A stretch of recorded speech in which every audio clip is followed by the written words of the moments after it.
क्या? क्या मतलब? आप क्या कह रहे हैं? साफ-साफ बताइए। आकाश के पैरों के नीचे से जमीन खिसक गई। उसके हाथ से कांच का कीमती गिलास छूटकर चकनाचूर हो गया। पार्टी का तेज संगीत, लोगों की हंसी, बधाइयां, सब कुछ पल भर में एक भयानक सन्नाटे में बदल गया।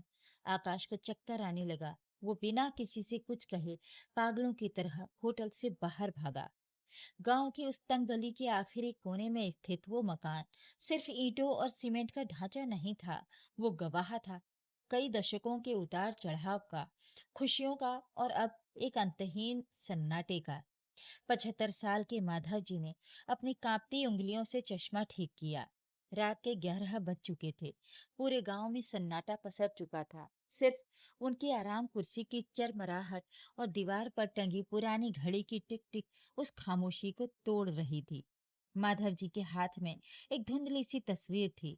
ये तस्वीर तब की थी जब उनका बेटा आकाश सिर्फ 5 साल का था और उनकी पीठ पर बैठकर घोड़ा घोड़ा खेल रहा था। माधव जी की आंखों से एक आंसू टपका और सीधे उस तस्वीर पर जा गिरा। उन्होंने अपनी कांपती हुई आवाज में धीरे से कहा, आकाश बेटा, आज पूरे 3 साल हो गए। दिवाली भी चली गई, होली भी बीत गई। इस साल भी तुम्हारी गाड़ी का रास्ता मेरे इस कच्चे घर की तरफ नहीं मुड़ा। क्या शहर की चकाचौंध इतनी बड़ी है कि तुम्हें अपने बूढ़े बाप का ये अंधेरा कमरा दिखाई नहीं देता? माधव जी एक रिटायर्ड स्कूल टीचर थे। जब आकाश छोटा था तभी उसकी माँ का देहांत हो गया था। उस दिन के बाद से माधव जी ने तय कर लिया था कि वे आकाश को कभी माँ की कमी महसूस नहीं होने देंगे। उन्होंने दूसरी शादी नहीं की। उनके पास जो कुछ भी था, अपनी मामूली सी तनख्वाह, अपनी जमा पूंजी, सब कुछ उन्होंने आकाश की पढ़ाई में झोंक दिया। उन्हें याद था वो दिन जब आकाश का दाखिला शहर के सबसे बड़े कॉलेज में होना था। फीस बहुत ज्यादा थी। माधव जी के पास उतने पैसे नहीं थे। उन्होंने कई दिनों तक सिर्फ एक वक्त खाना खाया, अपनी फटी हुई चप्पलों को बार बार सुई धागे से सिला। लेकिन बेटे की फीस भरने के लिए अपनी पत्नी के आखिरी बचे सोने के कंगन भी बेच दिए। उस वक्त कॉलेज जाते समय आकाश ने माधव जी के पैर छुए थे और रोते हुए कहा था, पापा, आपने मेरे लिए जो कुर्बानियां दी हैं, मैं उन्हें कभी नहीं भूलूंगा। मैं बहुत बड़ा आदमी बनूंगा पापा।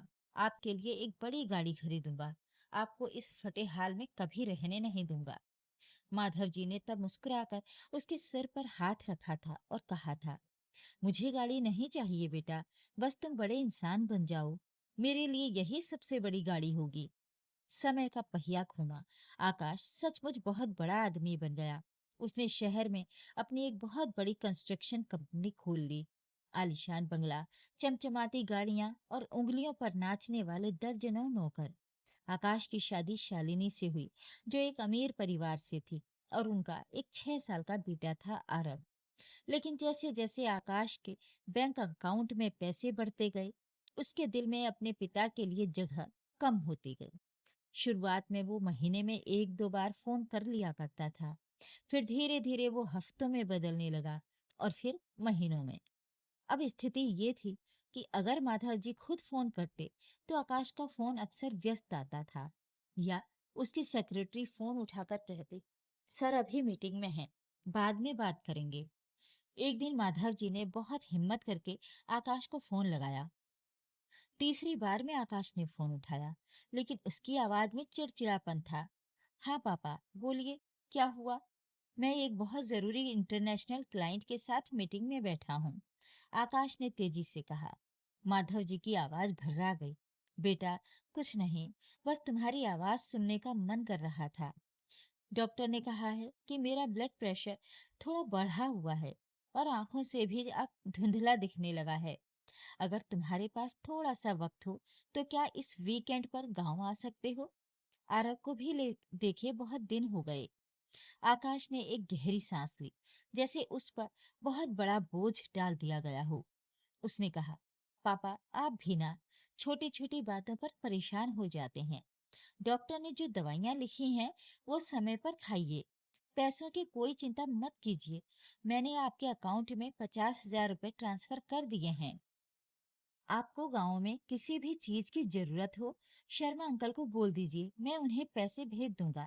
लेकिन प्लीज अभी मेरे पास गांव आने का बिल्कुल वक्त नहीं है। करोड़ों की डील दांव पर लगी है। लेकिन बेटा मुझे पैसों की। माधव जी की बात पूरी होने से पहले ही आकाश ने फोन काट दिया था। माधव जी ने फोन को देखा और एक ठंडी आह भरी। उन्होंने अपने हाथ में पकड़े हुए पैसों के लिफाफे को देखा जो आकाश ने पिछले महीनों में भेजे थे। उन्होंने उन पैसों को छुआ तक नहीं था। वे सारे लिफाफे अलमारी के एक कोने में वैसे के वैसे ही धूल खा रहे थे। माधव जी को पैसों की भूख नहीं थी। उन्हें तो बस अपने बेटे के मुंह से दो मीठे बोल सुनने की भूख थी। शहर के उस आलीशान बंगले में जहां हर तरफ ऐशो आराम था, वहां भी रिश्तों की कड़वाहट घुलने लगी थी। शालिनी आकाश की पत्नी भले ही अमीर घर की थी, लेकिन उसका दिल साफ था। वो अक्सर आकाश को टोकती थी। एक रात जब आकाश डाइनिंग टेबल पर बैठकर लैपटॉप पर काम कर रहा था, शालिनी उसके पास आई और गर्म सूप का एक कटोरा टेबल पर रख दिया। आकाश, आज फिर बाबूजी का फोन आया था, शालिनी ने गंभीर आवाज में कहा। आकाश ने लैपटॉप से नजरें हटाए बिना कहा, हाँ तो कह दिया होता कि मैं व्यस्त हूँ। शालिनी ने उसका लैपटॉप बंद कर दिया। आकाश ने गुस्से में कहा, ये क्या बदतमीजी है शालिनी? देख नहीं रही मैं कितना जरूरी काम कर रहा हूँ? शालिनी की आंखों में गुस्सा और दुख दोनों थे। उसने कहा, बदतमीजी मैं कर रही हूँ या तुम कर रहे हो आकाश? पिछले 3 सालों से तुम एक बार भी गांव नहीं गए। बाबूजी बूढ़े हो चुके हैं, बीमार रहते हैं। जब भी फोन करते हैं तुम पैसों का रौब दिखाकर फोन काट देते हो। क्या तुम्हें लगता है कि माँ के जाने के बाद जिस बाप ने तुम्हें पालने के लिए अपनी पूरी जवानी सुखा दी, उसे बुढ़ापे में सिर्फ तुम्हारे पैसों के टुकड़ों की जरूरत है? आकाश अपनी कुर्सी से खड़ा हो गया और चिल्लाया, तुम क्या जानो शालिनी कि इस मुकाम पर बने रहने के लिए मुझे कितनी मेहनत करनी पड़ती है। मैं ये सब किसके लिए कर रहा हूँ? तुम्हारे लिए, आरव के लिए और पापा के लिए ही तो कर रहा हूँ ना, ताकि उन्हें कोई तकलीफ ना हो। तभी सोफे पर बैठा 6 साल का आरव, जो अपनी खिलौना गाड़ी से खेल रहा था, उठकर आकाश के पास आया। उसने बहुत ही मासूमियत से आकाश का हाथ पकड़ा और पूछा, पापा एक बात पूछूं? आकाश ने अपने गुस्से को शांत करते हुए कहा, हाँ बेटा पूछो।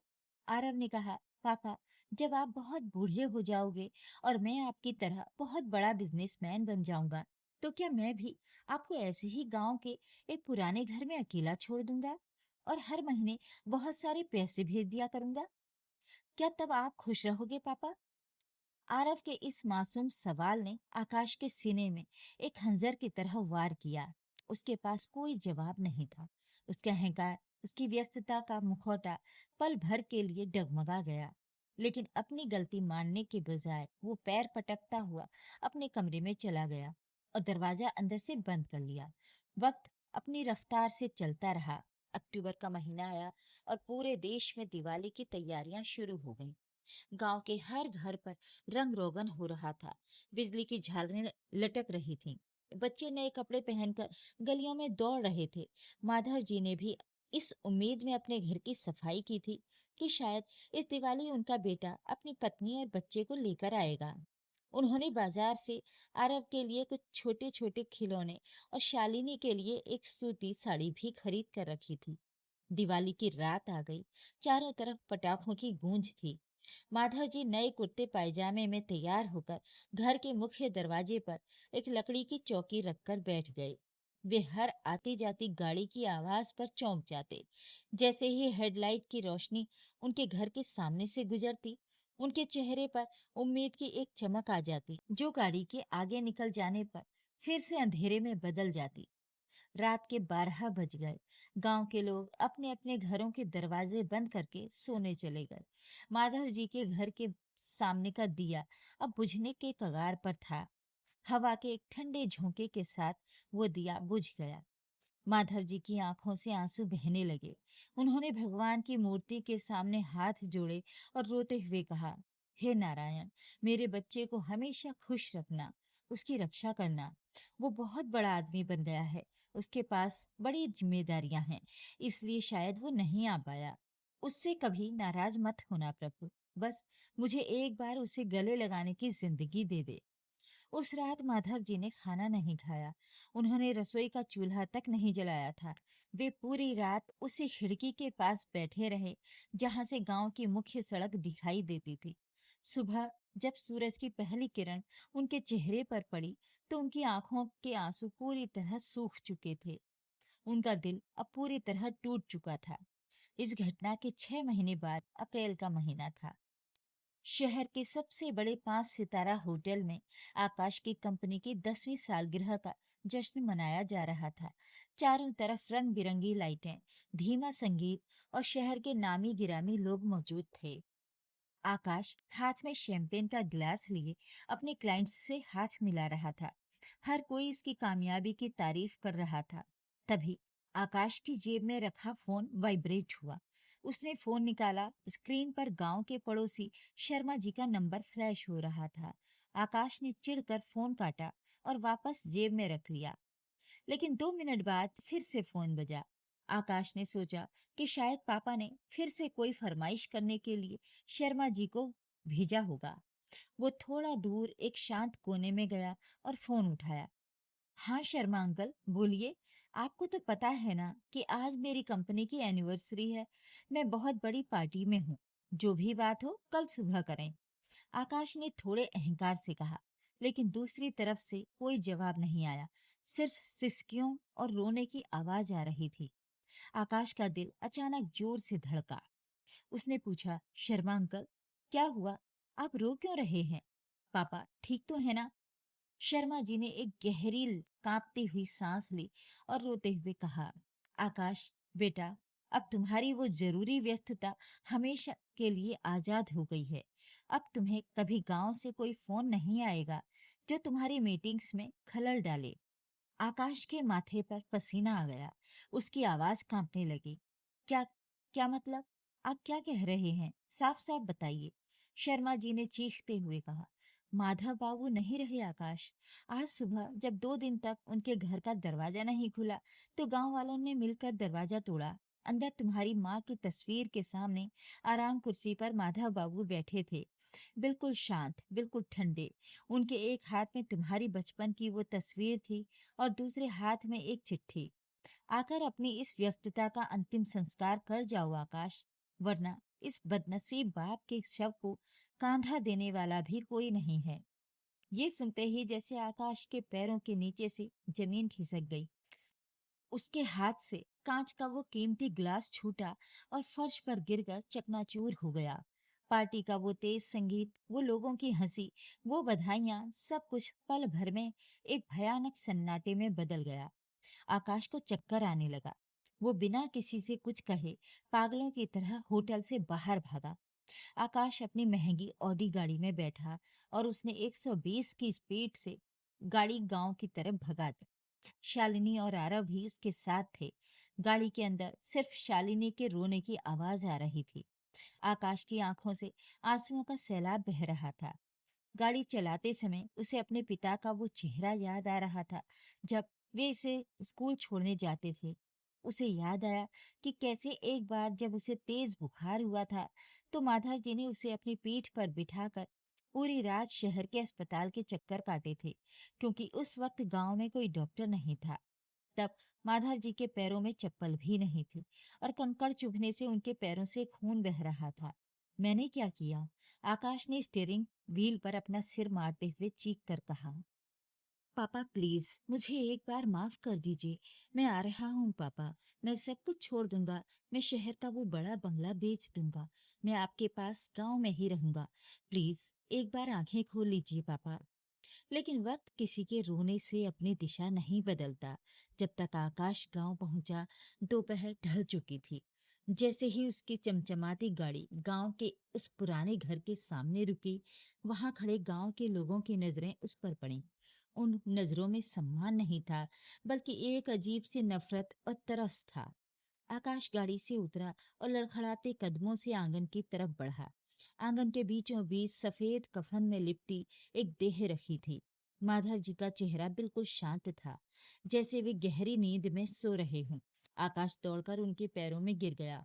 उसने उनके ठंडे पड़ चुके पैरों को अपने आंसुओं से भिगो दिया। पापा, उठिए पापा, देखिए आपका आकाश आया है। आप कहते थे ना कि गाँव आ जाओ, देखिए मैं आ गया। मैं आरव को भी लाया हूँ, शालिनी को भी लाया हूँ।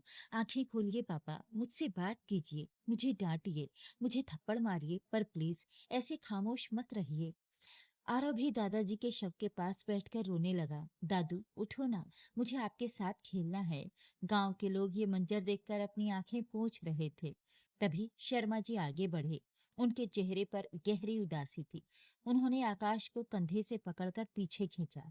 बस करो आकाश, अब इस दिखावे के आंसुओं का कोई फायदा नहीं है, शर्मा जी ने सख्त आवाज में कहा। जब वो जिंदा थे तब उन्हें तुम्हारी 2 मिनट की जरूरत थी। वो हर रोज इस दरवाजे पर बैठकर तुम्हारा रास्ता देखते थे। हर गाड़ी की आवाज पर वो उठ खड़े होते थे, लेकिन तुम नहीं आए।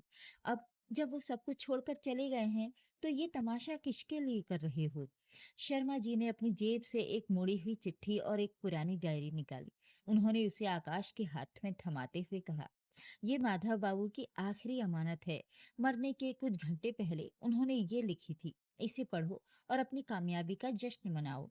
आकाश ने कांपते हुए हाथों से उस पीले पड़ चुके कागज को खोला। उस कागज पर कई जगह पानी की बूंदों के निशान थे, जो शायद माधव जी के लिखते समय गिरे आंसुओं के थे। चिट्ठी में माधव जी की लिखावट बहुत कांपती हुई थी। आकाश ने रोते हुए उसे पढ़ना शुरू किया। प्रिय आकाश, मेरे प्यारे बेटे, जीते रहो। जब तुम्हें ये खत मिलेगा तब तक मैं इस नश्वर संसार के सारे बंधनों और दुखों से मुक्त होकर तुम्हारी माँ के पास पहुंच चुका हूंगा। मुझे पता है मेरी मौत की खबर सुनकर तुम्हारा कोई ना कोई जरूरी काम बीच में छूट गया होगा। इसके लिए मुझे माफ कर देना बेटा।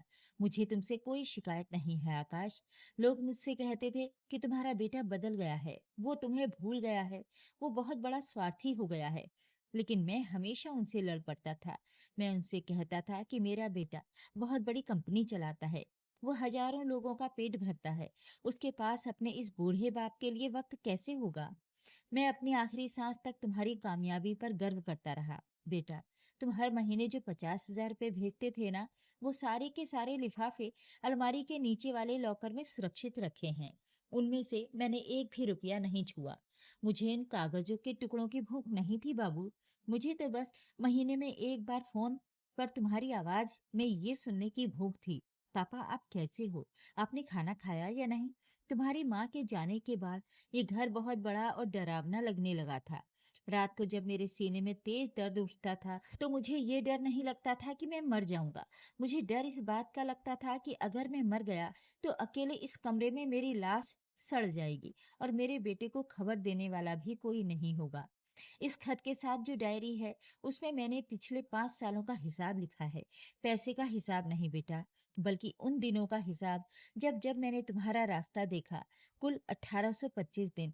मैंने हर उस दिन पर कैलेंडर में एक काला कांटा लगाया। जिस दिन तुम्हारा फोन नहीं आया या तुम गांव नहीं आए, देखना डायरी का हर पन्ना काला हो चुका है।